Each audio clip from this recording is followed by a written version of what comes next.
Hey resellers, welcome back to the channel. On today's Know Your Stuff, we're going to talk about Arizona license plates from the 1930s and their bold move to use copper as a material for these particular plates during the Great Depression.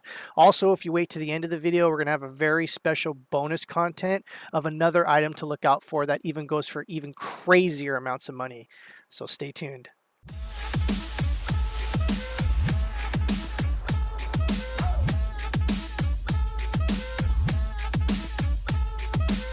So right off the bat, why copper license plates? So let's set the scene here.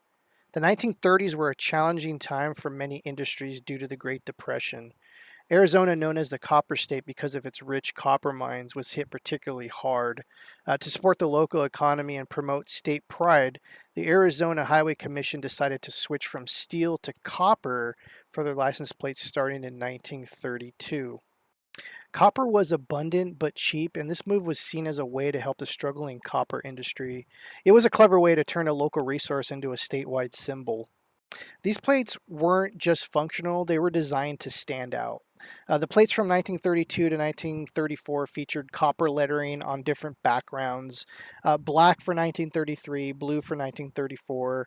They were smaller than usual plates, measuring about 5 by 10 inches to keep production costs similar to those of the steel plates. Despite their attractive appearance, not everyone was a fan. Copper, while resilient to rust, wasn't as strong as steel, leading to issues with durability.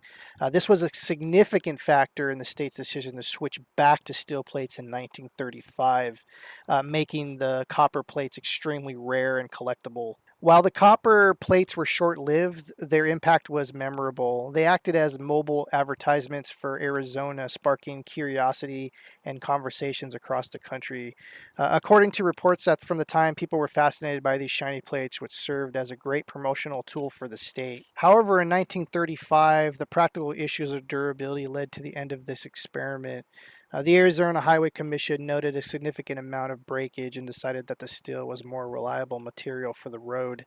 Today, these copper plates are highly sought after by collectors. Their rarity and historical significance make them valuable pieces of Americana. If you ever come across one of these in good condition, you've definitely found a real treasure. So if you're into collecting good pieces of Americana, keep an eye out for these unique license plate. They're not just metal, they're stories from a pivotal time in American history. And sometimes you can find these things at garage sales and estate sales, and sometimes people don't know their true value.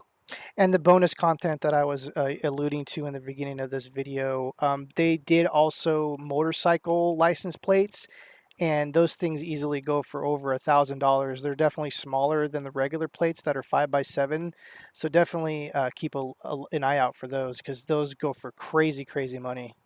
Thanks for joining me on this journey into the past, and if you enjoy this content, definitely go down there, click the like button, subscribe, click the bell for notifications so you get notified on any future videos. And if you have any items that you want me to do a video on for the Know Your Stuff series, definitely go down there in the comments and let yourself be heard.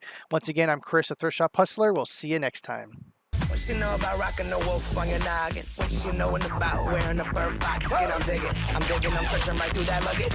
One man's trash, that's another man's. Your granddad, for donating that slap it up shirt, 'cause now I'm up in her. I'm in the where you can find me in the. I'm not a Christian in the section.